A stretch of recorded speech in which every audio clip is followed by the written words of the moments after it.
How you feel about it, Saluti? I'm ready to go. They ain't got nothing. It's our turn. It's our turn. After what we did to that girl, Gina Conway, oh my God. How's Frenchie say? Oh my God. Oh God. Oh God.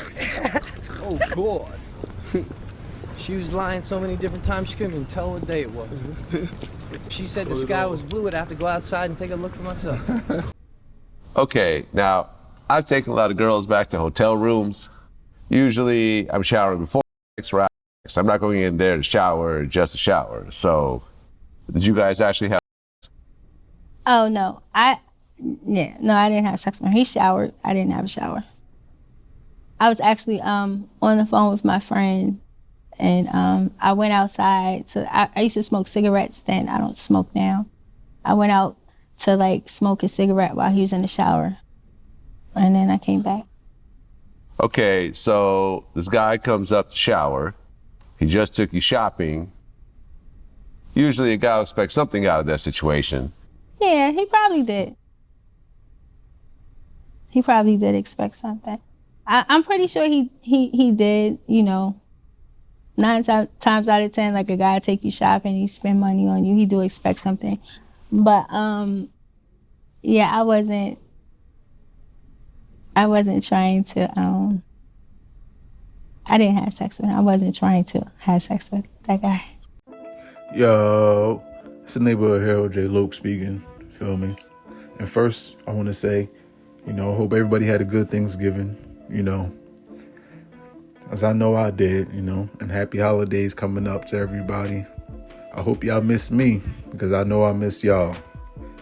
Now, as you can see, you know, Vlad, he's currently doing the Gina Conway interview. And you know, Gina Conway, she was the setup chick that was on the case with Max B that ended up telling on him and his brother and got them all them years, you know? And you know, a lot of people have been giving Vlad a hard time for interviewing her or whatever, like, yo, see, this that Vlad shit. See, look, here go Vlad on his, you feel me, on his cop, on his federal joint or whatever. And you know, even Adam, 22, from No Jump of all people, claims that he denied the Gina interview. And that was surprising to me, because I'm like, yo, you interviewed the dude who shot Pop Smoke. Like, the dude not known for nothing else but shooting Pop Smoke, and you interviewed him. But this, you won't. That was surprising to me. So, you know, shout out to him. But, you know, I don't really give Vlad too much flack for this. You feel me? First of all, this is what Vlad do. I don't know why you be expecting nothing else from Vlad. You know this is what he do. It didn't even surprise. Well, it did surprise me when I first seen it, but I'm like, you know what? This is typical Vlad behavior. You feel me? But we all know what this is about, man, and we all know what this is basically gonna lead to. You know, Vlad basically just trying to find out if Max told. You know, if Max told. This is what this is coming down to. We're trying to figure out the ins and outs of the situation, and basically if Max told. Now, I mean, if y'all really want to get the story, the full story, and y'all don't know too much what's going on, y'all can check out my Max B series, you know, my Max B Trial of Max B series, part 1, 2, and 3. Feel me? All them joints is fire. So, you know, check that out. Come back to this video if you want, or you can check that out afterwards, whatever. But, you know, one thing that was said during the case by Max B's lawyer, Gerald Saluti, I did a little side story on him too. One thing that was said by him was that, you know, the girl Gina Conway was just lying through her teeth. Like, she just kept lying. And that's why I was kind of happy that Vlad did this interview, because I wanted to know. I never heard her talk. I never seen her. I just seen the pictures of her, and I just read what she said in court. So I wanted to see what she sounded like. I wanted to see how she was, how she acted. I was always curious, you know. So now I'm starting to see how she is, her mannerisms, how she acts, and now I'm starting to see exactly what Gerald Saluti and him was talking about like how it seemed like she just be lying through her teeth. Like, you know, like, you know, she's trying to paint this picture. They only got to part 4. Part 4 just dropped, you know. And she's trying to paint this picture like basically making it seem like she's just innocent. Like, she didn't know what was going on. She wasn't into none of this stuff that they was into. And she just got caught up in it, and that's what happened. That's basically, she's trying to make it seem like she wasn't with everything that was going on, like basically what Cassie was doing. And you gotta watch out for these females. They always gonna play victim and make it seem like, oh no, I'm innocent, I didn't know, and whole time they be playing a huge part in it. You feel me? Females just know how to throw on them crocodile eyes and how to play victim. And 90% of sucking niggas out there always gonna fall for it, always gonna try to come to their rescue, always gonna fall for it until they get burned. You feel me? But speaking about it, so far she talking about years.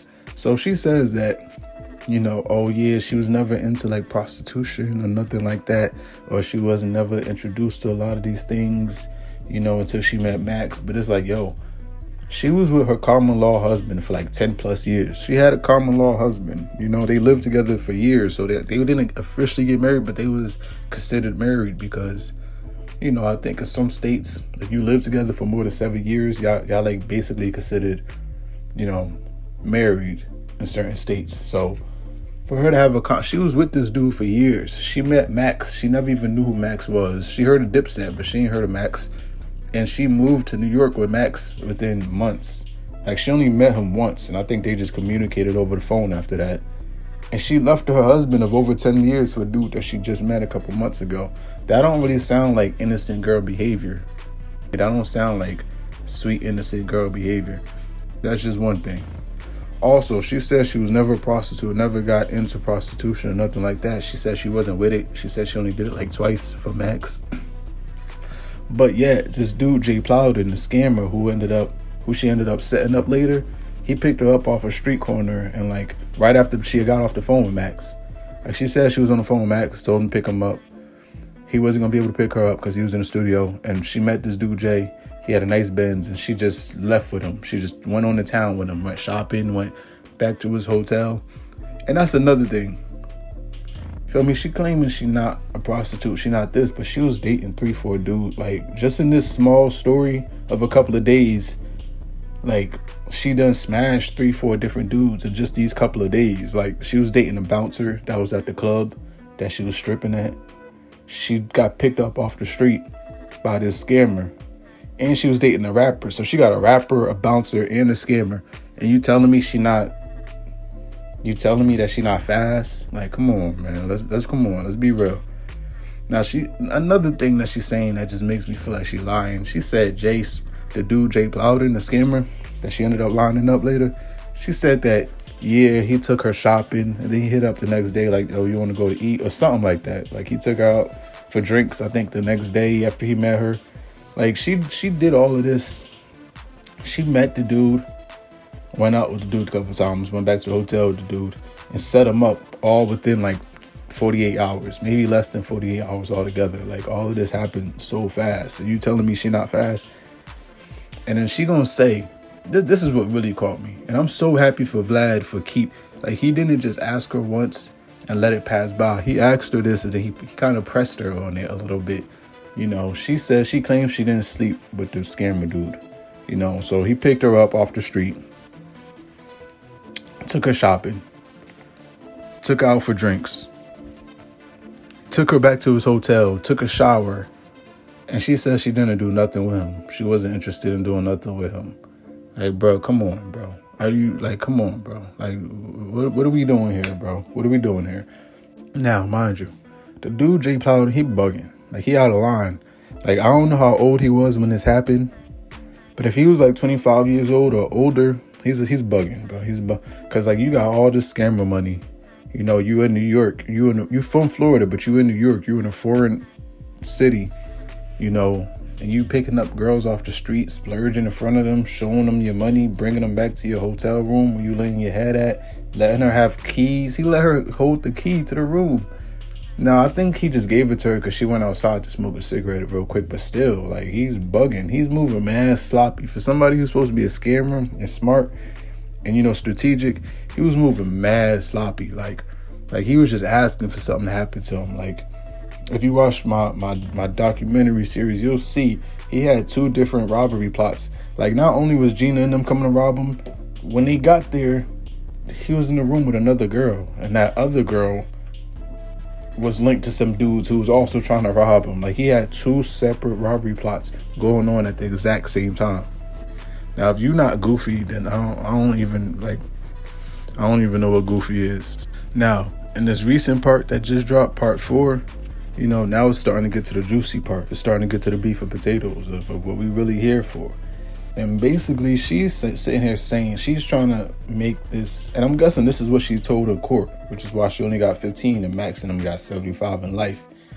She's basically saying that, oh, she wasn't really involved with the conspiracy. She said she just got back. Max ran through her bags and was saying like, yo, where you was at, what you was doing, blah, blah, blah, you better not have slept. And oh, he got money, and he was looking through her bags. And she says that he called Pooh Sims over and, you know, they conspired on the side. She wasn't really around them when they was talking. Like, they was just plotting. And then he said that Max came back to her.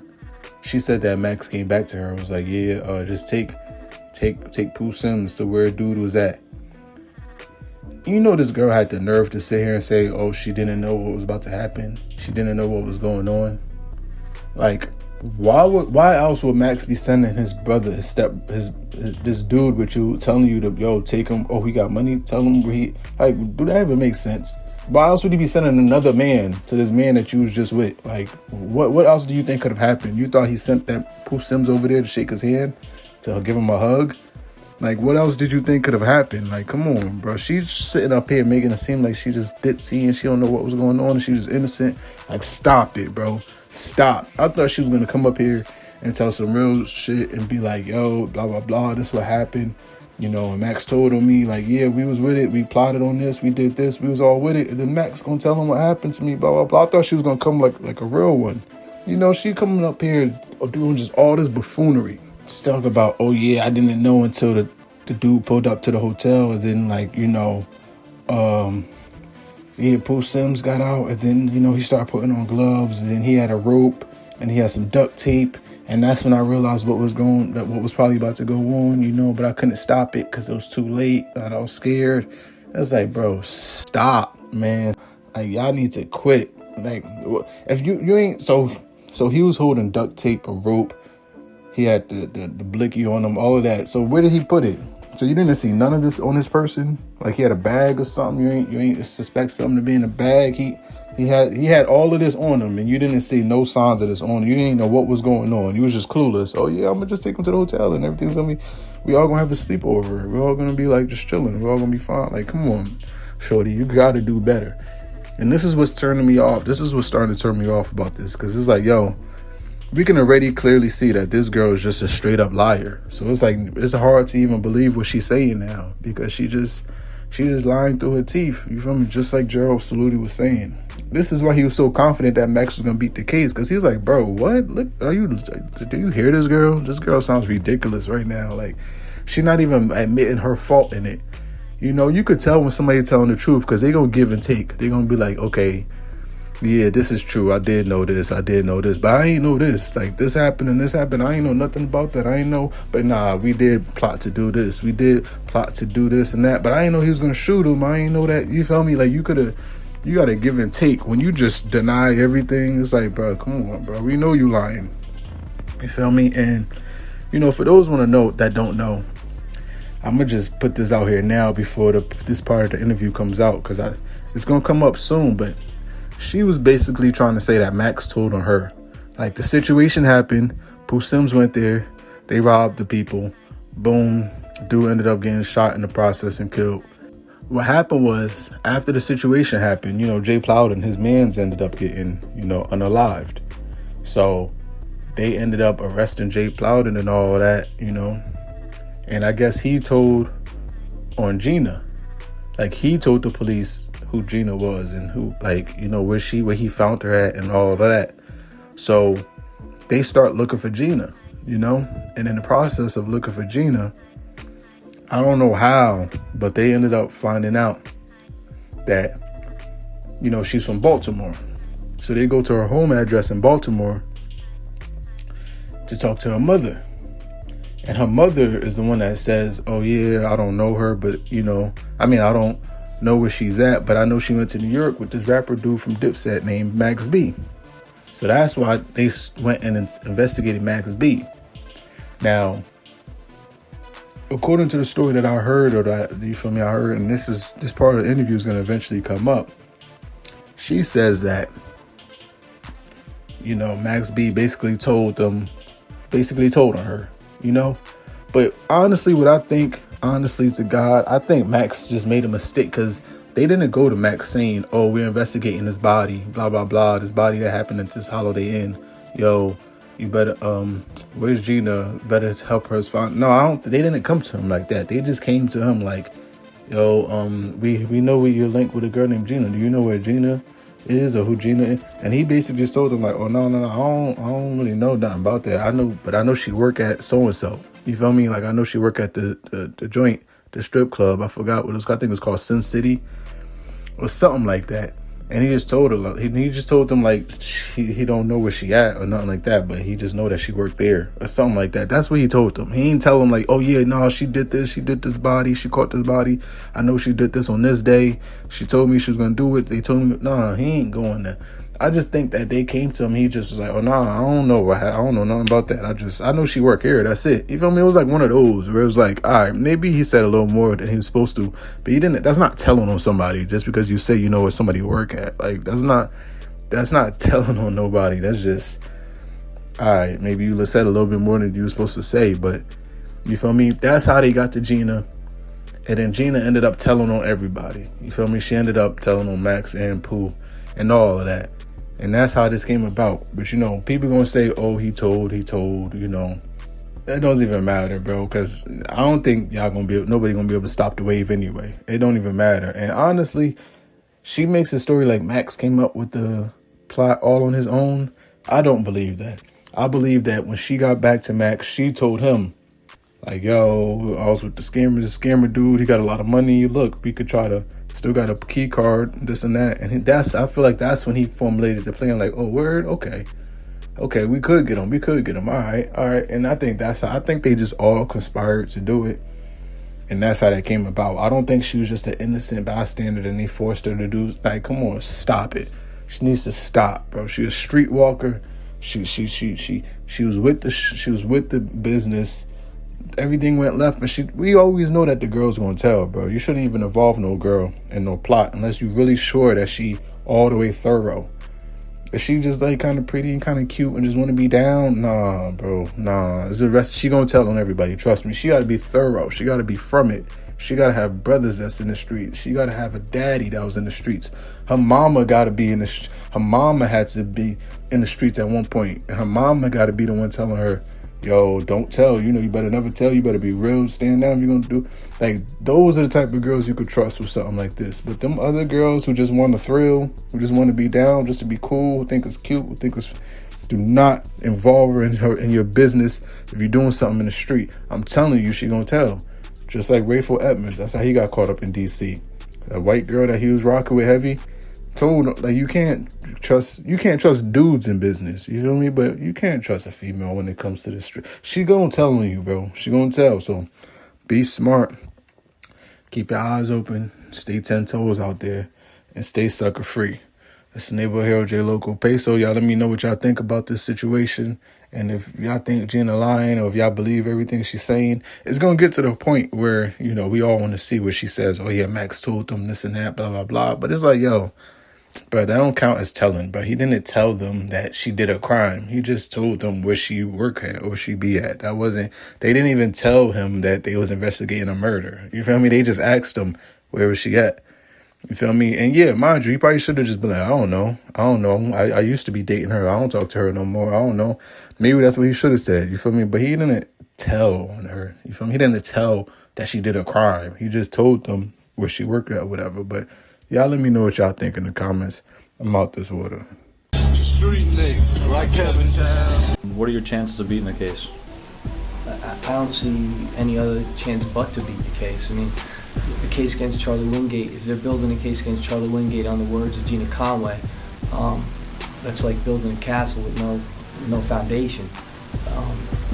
There is no ties to Charlie Wingate in this case. They have a very difficult case with or without Gina Conway. And I really, truly, honestly, I say this to Gina, I say it to the Bergen County Prosecutor's Office, I say to anybody that is listening, I cannot wait to get that girl on the stand and cross-examine her for about 3 days until she's basically answering my questions, yes sir, yes sir, yes sir, yes sir, because that's what's going to happen. Right. What's gonna happen if she doesn't? I don't see how she can. I mean, this is a jilted lover, okay? You gotta understand the relationship here. This is a woman that Charlie Wingate had a sexual relationship with. This is a woman who almost, to a point, stalked Charlie Wingate, Matt, aka Max B, was in love with him. I have letters I've yet to provide to the prosecutor's office. I'm in the process of putting them together that she writes to Charlie talking about the fact that she's completely and utterly jealous of the fact that Charlie was going to get married to another woman, had a baby with another woman. She is literally a scorned woman, and as the saying goes, hell hath no fury like a woman scorned. Well, Gina Conway is every bit of a woman scorned, and I think that can't not come out on the stand. It has to come out on the stand. So I think the prosecutor's office has a very difficult hill to climb if they think they're going to put this guy in jail.